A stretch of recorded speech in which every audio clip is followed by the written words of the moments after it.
மக்களே வெளிநாட்டில் தூங்குறதுக்கு இந்த மாதிரி 2 பெட்டு தான் கொடுப்பாங்க. கீழே ஒரு ஆள் மேலே ஒரு ஆள்.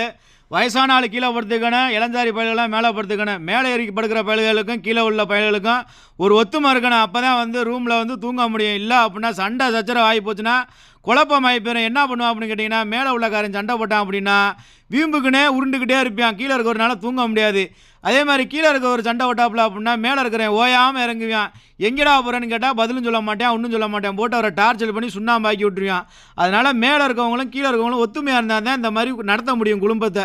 இல்லை அப்படின்னா குடும்பம் வெளியில் வந்துடும் மக்களே. இதுதான் உண்மை, நம்புங்க. வெளிநாட்டை பொறுத்த வரைக்கும் சகிச்சு போகணும். இல்லை அப்படின்னா ஒத்துமையாக இருக்கணும். இல்லை அப்படின்னா பொழப்ப ஓட்ட முடியாது. கம்பெனி வந்து பெட்டு, தலகாணி, போர்வை எல்லாமே கொடுத்துருவாங்க. துவைக்கிறது மட்டும்தான் நம்ம வேலையாக இருக்கும். 2 வருஷத்தை விட தான் தருவாங்க. வெளிநாட்டு வாழ்க்கை அப்படின்னா சகிப்பு, தன்னம்பிக்கை, தைரியம் இதெல்லாம் வேணும் மக்களே. அப்போ தான் வந்து ஒன்றும் பண்ண முடியாது. இதெல்லாம் இல்லை அப்படின்னா வராங்க, வெளிநாட்டுக்கு வராங்க. அது உங்கள் வீடு கிடையாது, கம்பெனி ரூமு. ஆளுக்கு ஒரு நாட்டியம் தான்